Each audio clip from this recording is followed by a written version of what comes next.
Meu nome é Ailton da Conceição Silva, tenho 26 anos, sou da comunidade de Santa Quitéria, Baixo Acará.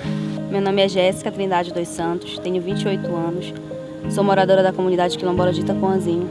Meu nome é Elcilene, eu tenho 26 anos, eu sou da comunidade quilombola de Santa Quitéria. Sou moradora de um local onde antigamente os meus ancestrais eles eram escravizados por gente branca. Aqui era só uma área, tipo em Tanquanzinho. Tanquanzinho hoje já são duas comunidades, Tanquanzinho e Santa Quitéria. Em Tanquanzinho eles falam que era uma olaria, né? E no qual nossos antepassados trabalhavam bastante, né? Claro, como todos sabemos, né? Como era a realidade. Era totalmente escravo aqui na fazenda de cana-de-açúcar. Os escravos eles não tinham oportunidade assim, de trabalhar e se deslocar para outro lugar para onde eles queriam. Então eles trabalhavam e eram impedidos de sair. E quando eles tentavam fugir, muitas das vezes eram mortos ou até mesmo pegavam um castigo severo. E também não tinham direito a estudo. Eu fui criada pela minha avó desde os 9 anos de idade. Minha avó é analfabeta. Desde pequena, ela sempre quis que a gente tivesse o que ela não teve, que foi a oportunidade de estudar. Minha família sempre me incentivou a estudar, né? Porque eles não tiveram a oportunidade de ter uma escola para estudar.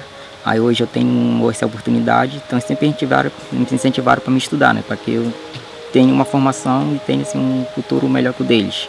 Desde a primeira série, né, eu estudava numa escolinha Nossa Senhora Santana, fica lá no Coju. Então ela fica bem próxima da minha casa. Na verdade não era uma escola mesmo, era a casa do meu avô, que ele cedia a sala para servir como escola. A escola era casa de madeira mesmo, o espaço era pequeno, mais ou menos assim, uns 3x4. Então ela não tinha assim estrutura para ter um aprendizado assim. Logo no ensino fundamental, porque é um ensino fundamental onde é a base de tudo, no estudo dos alunos, né? Então lá o estudo era precário, vamos te dizer assim, devido ao espaço.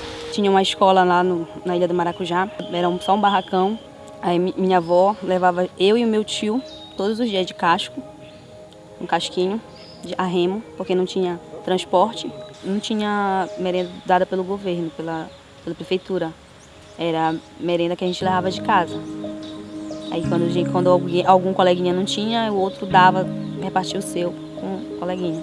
Aí depois, quando eu concluí a 4ª série, nós fomos para Boa Vista, que é uma comunidade aqui próxima. Depois construíram uma escola do outro lado, bem em frente ao barracão, era de madeira. O fundamental era só uma professora para 4 turmas e numa sala. Então era mais difícil ter um aprendizado, tipo assim, eu estudar com 4 turmas no mesmo espaço, do que eu ter uma própria turma só em um espaço. Ela se organizava assim por etapa. Um espaço de um lado era com os alunos do 4º, outro espaço do 3º. Assim como ela dividia também um quadro. Ela dividia, era um quadro só que tinha. Ela dividia o quadro em 3 partes, o 2º, 3º e o 4º ano. Enquanto no primeiro a alfabetização ela fazia no caderno mesmo com os alunos. Era um barracão com uma turma lotada, bastante crianças. A professora não conseguia dar atenção para todos. Ao mesmo tempo, mesmo que ela quisesse, ela não conseguia porque eram muitos alunos. Ficar só numa sala ficava complicado, aí tinha que dividir o quadro para poder passar, não deixar que ninguém ficasse sem aula. Começamos a ter um transporte, um barco, que fazia levava para a escola e trazia os alunos até o porto. Lá já começou a dificuldade no transporte, porque a gente ia de barco, a prefeitura atrasava o salário dos barqueiros. Aí devido ao atraso, os barqueiros eles faziam greve, não iam levar a gente passava 1 mês, 2 meses sem estudar. E a gente tinha que ir de bicicleta estudar. Acho que é cerca de uns 3 quilômetros da minha residência até lá. Eu lembro que no 7º ano, no 2º semestre, a gente precisava passar o 2º semestre todinho indo de bicicleta. A gente saía numa faixa de meia hora para chegar a 1h30 lá, 2 horas lá na escola. Tinha aluno que não tinha bicicleta, aí muitas vezes a gente ia 2 numa bicicleta, quando não até 3. Aí ficava revezando, quando chegava no meio da estrada um cansava, aí passava para outro. Foi nesse período que foi o mais dificultoso que eu tenho lembrança. Teve uma vez que eu e minha prima, a gente tivemos que ir andando até lá. Mas a gente sabia que a gente tinha que superar aquela dificuldade, porque isso dependia do nosso futuro, né? Do que a gente queria ser. O meu ensino médio foi em Belém, eu estudei, porque no ensino, quando eu terminei o ensino fundamental no Boa Vista, nós não tínhamos ensino médio aqui. Eu saía de casa às 11h30, aí eu ia pegar o barco meio-dia, quando chegava 1h30 em Belém, horário de entrada. Só que a volta já era mais tarde, a gente chegava na faixa de 8 horas aqui em casa. Lá os professores já pegavam mais pesado comigo, tipo assim, de eu ser do interior, porque eu nunca neguei minha origem, né, de eu ser do interior e ser de uma comunidade interior. Aí também houve uma dificuldade, porque teve uma época em que os barqueiros ficaram de greve uns 2 meses. E quando nós voltamos a estudar, já era o período já da prova. Aí como é que tu vai fazer uma prova se tu nem estudou o assunto, nada, né? Tinha muitos professores que entendiam isso, mas outros não entendiam. Eu nunca tive um ano assim de parar de estudar devido ao trabalho.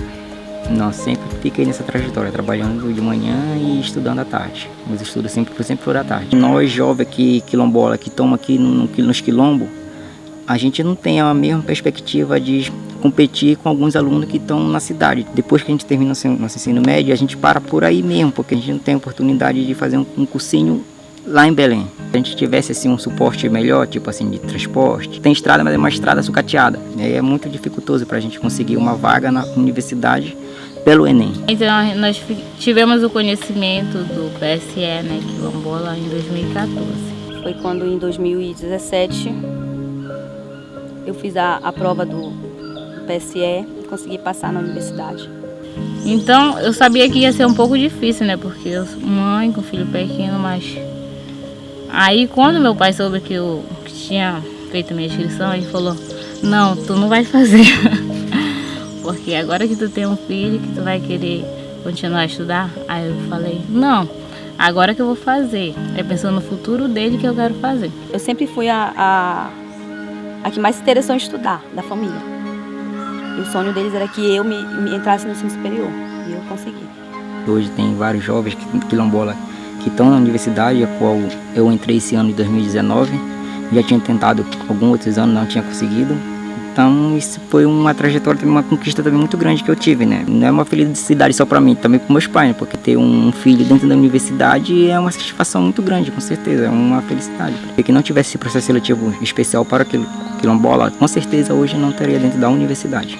É importante para a gente trazer o conhecimento para a comunidade e também incentivar os outros jovens, as outras crianças a estudarem e saber mostrar para eles que é possíber sim a gente ter um ensino superior.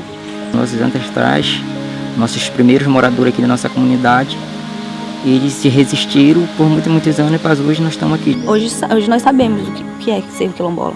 Para mim, ser quilombola é um motivo de orgulho. Nós só começamos a nos reconhecer como quilombola há pouco tempo, porque nós sabíamos qual era a história da comunidade, mas a gente não imaginava ser um quilombola, a gente não conhecia o que era ser um quilombola. Tem vários moradores aqui, mas poucos sabem que sim, a história da comunidade. Eles sabem que nós somos uma comunidade quilombola, mas não sabe o valor que é ser quilombola. Né? Para mim, a educação quilombola, desde o início da construção do conhecimento de uma criança, é importante para que ela conheça a sua história e saiba lutar pelos seus direitos, que hoje quer tirar os nossos direitos que foram conquistados, que nossos antepassados lutaram tanto por nossos direitos.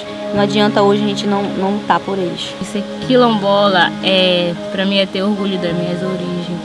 É saber se hoje eu tenho a oportunidade, né, várias oportunidades, foi devido a muitas lutas dos meus antepassados lá atrás. Eu vejo o futuro melhor, né, para minha comunidade, não só para mim, mas para todos os moradores. A gente quer focar aqui em trazer políticas públicas para a comunidade, trazer melhorias na educação, na saúde, que nós possamos acessar aqui mesmo na nossa comunidade. Então eu vejo o futuro de outro modo, não só para mim, mas para toda a comunidade. Eu sou a primeira quilombola da minha família a entrar na universidade e hoje eu tento que os meus irmãos, os meus primos também entrem, para que eu não seja a única nem a última. E hoje nós somos a história dessa resistência, porque hoje quem conta essa história somos nós.